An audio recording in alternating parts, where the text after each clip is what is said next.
Bob, the result against Farnham must have been the result itself and the performance most disappointing on the day, especially off the back of last weekend's win against Westfield. Yes, it was. I mean, we were all anticipating a much better performance than we put in, that's for sure. Although I don't think we were too far away from a good performance. We just got caught with 2 silly goals and just the heads dropped a little bit, and it was an uphill battle. But there were parts of the game which was quite pleasing, but compared to Saturday's game, I think we just struggled in certain areas, which we are certainly up front at the moment, just not scoring the goals. Did you feel the best chances though of the game came in the first half, the first 20 minutes, 25 minutes of that half? They could have gone 2-0 up, really basically on there, but then after that it seemed to sort of drift away from for a while, and then into the second half Farnham got more into it and obviously put those goals away, and it gave a very convincing result in the end for them.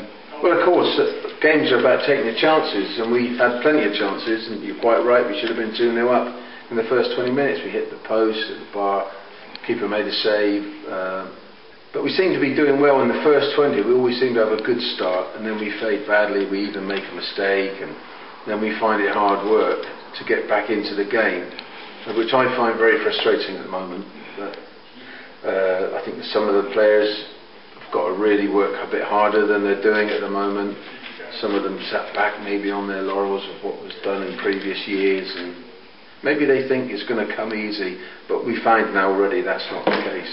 So basically, from the Farnham game, it's a case of the way they approached the game, basically how it came out at the end of the day. Really, they weren't approaching it in the right frame of mind. No, possibly. I think on the back of the result we had against Westfield, they probably thought, you know, it's going to come a bit easy. I mean, I'm not saying that's how they approach the game necessarily, but that's how it came across to me anyway when the game was played. And we spoke about it many times. But I've told them tonight, you know, there's going to be a few changes, not too many, but because I still have confidence in the squad we've got.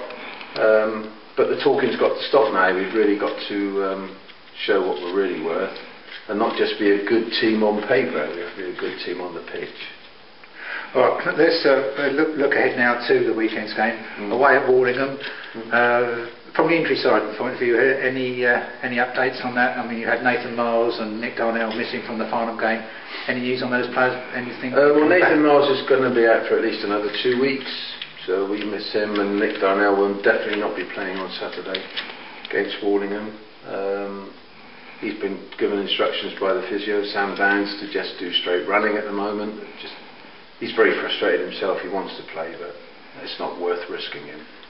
Matt Burns is doubtful. He's got a virus, so he could be doubtful for Saturday.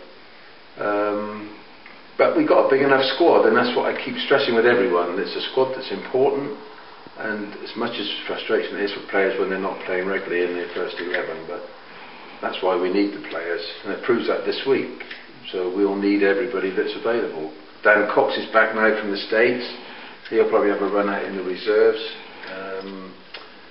Tom Davis has come back from holiday. He needs to get himself fit. He's also in the reserve. So we've got everybody sort of ticking over at the moment. So in a few weeks' time, hopefully, we'll have everybody available, barring injuries. So start of a new month, put August behind you, and with just the 2 wins last month, so as I say, a new month, and hopefully you can, you know, re-kick-start the season at Warlingham with a result, and then you've got some tough ones coming up, obviously, with Hartley Whitney the following Saturday, Finley Green in the Southern Combination Cup, and of course then Molesey. You've got Eversley and Molesey in the latter half of the month, so it's going to be a hard month for the fixtures. That's how I'd like it, that's how I want it, and that's how you prove yourself.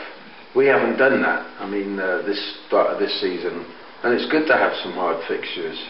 But right now we haven't been at the races. We've been second best in many areas of the game.